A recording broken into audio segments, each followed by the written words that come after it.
नमस्कार, आप देख रहे हैं न्यूज़ 18 बिहार झारखंड। मैं हूं आपके साथ रुचिका राज। अमेरिका के अलास्का में राष्ट्रपति ट्रंप के साथ रूसी राष्ट्रपति व्लादिमीर पुतिन के बीच हुई बैठक के बाद अब हालात ऐसे बनते दिख रहे हैं जिसमें यूक्रेन अगर शांति समझौता करता है तो उसे नुकसान होगा और नहीं करता है तो अमेरिका जैसे अहम सहयोगी का साथ छूटने का डर है। जेलेंस्की भले ही शांति समझौते की संभावनाओं को लेकर के खुश हैं, लेकिन विशेषज्ञ ये मानते हैं कि अब यूक्रेन के पास बहुत ज़्यादा विकल्प नहीं बचे हैं और शांति समझौते के बाद भी यूक्रेन घाटे में ही रहेगा। यूक्रेन के राष्ट्रपति व्लादिमीर जेलेंस्की सोमवार को व्हाइट हाउस में राष्ट्रपति ट्रंप से मुलाकात करेंगे। कई यूरोपीय देशों के नेता भी इस बैठक के लिए अमेरिका पहुंच रहे हैं। आपको बता दें कि राष्ट्रपति ट्रंप के विशेष सलाहकार ने यह दावा किया है कि ट्रंप और पुतिन की मुलाकात में यूक्रेन को सुरक्षा गारंटी देने पर सहमति बनी है और इसके तहत यूक्रेन को नाटो के अनुच्छेद 5 के तहत सुरक्षा गारंटी मिलेगी। जेलेंस्की ने सोशल मीडिया पर साझा एक पोस्ट में यह भी कहा है कि सुरक्षा गारंटी मिलने पर खुशी उन्होंने जताई, लेकिन यूक्रेन नाटो का सदस्य होगा या नहीं ये अभी तक स्पष्ट नहीं हो पाया है। गौरतलब है कि यूक्रेन ने नाटो का सदस्य बनने के लिए ही रूस से युद्ध लड़ा है और इतने साल की लड़ाई के बाद भी यूक्रेन का नाटो में शामिल होना तय नहीं है।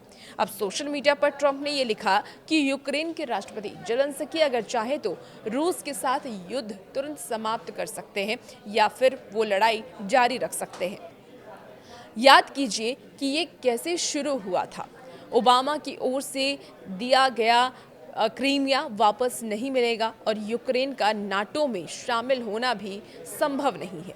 कुछ चीज़ें कभी नहीं बदलती और इतना ही नहीं, रूस ने भी सुरक्षा गारंटी देने की मांग कर दी है। अब रूस ने ये कहा है कि अगर यूक्रेन को सुरक्षा गारंटी दी जा रही है तो रूस को भी पश्चिमी देश सुरक्षा गारंटी दे। यूक्रेन को गवाना अब कौन कौन सा इलाका पड़ सकता है वो भी चलिए आपको बता देते हैं। देखिए, अमेरिकी राष्ट्रपति डोनाल्ड ट्रंप ने तो ये संकेत दे ही दिए हैं कि रूस के साथ शांति समझौते के लिए यूक्रेन को क्रीमिया से दावा छोड़ना पड़ेगा।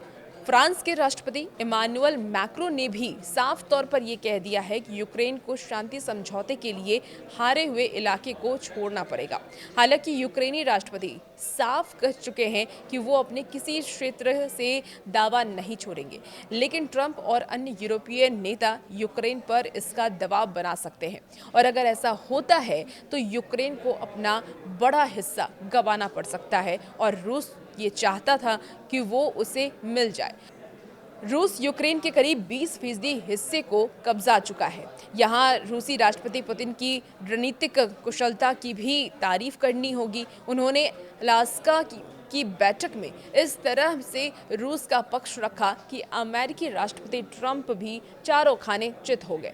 ट्रंप ने रूस यूक्रेन युद्ध रुकवाने का वादा किया था। ऐसे में ट्रंप पर भी युद्ध रुकवाने का दबाव है और इस दबाव का सीधा नुकसान बातचीत की मेज पर यूक्रेन को हो सकता है।